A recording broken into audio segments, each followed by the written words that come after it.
we've been losing in this space since the 90s, probably since the Clean Air Act.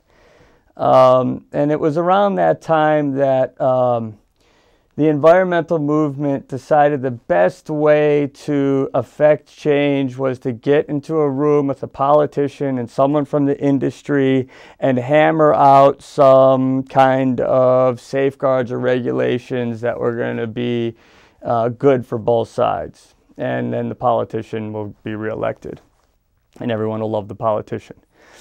And that worked for a couple years. But we really haven't had a major environmental win since then.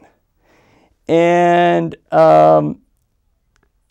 New York State and what's happened in New York State is probably the most profound environmental win in the last 20 years.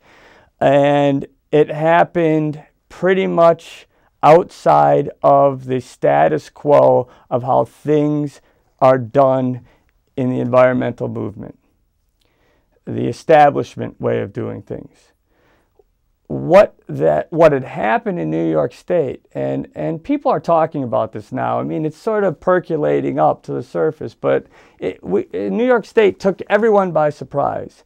And what happened in New York State was we did a lot of public hearings.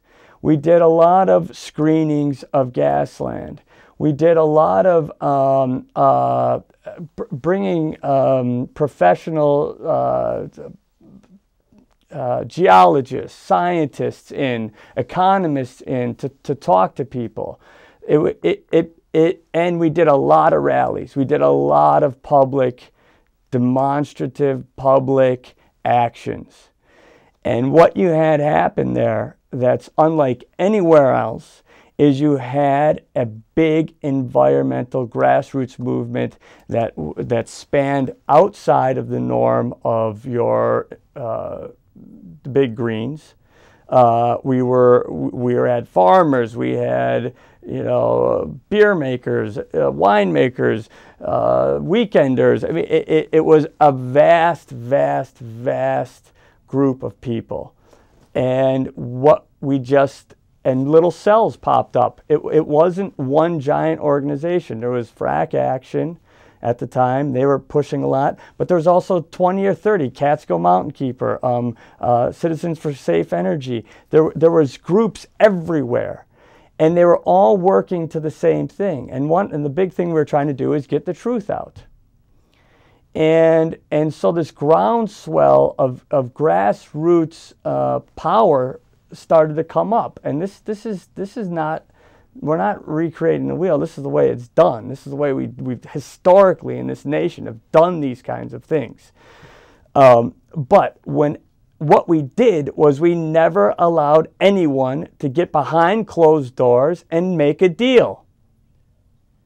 Because the way they're doing that now is always coming from a weak position. So we never let it happen. When we heard it was happening, we went after them. And that is what California is going to have to do. You cannot rely on the politicians or anybody else but yourselves. And it's time to ask for a moratorium, nothing short of a moratorium in California, because every other state that's doing this, is having problems. There's enough compelling evidence now. What we've always known on the ground, what we've always seen is this is a problem. Now the science is finally coming out. It's taken 2 or 3 years to get scientific consensus. We're not even at consensus yet, but there's enough compelling information right now to say that this is not safe. And we have to wait.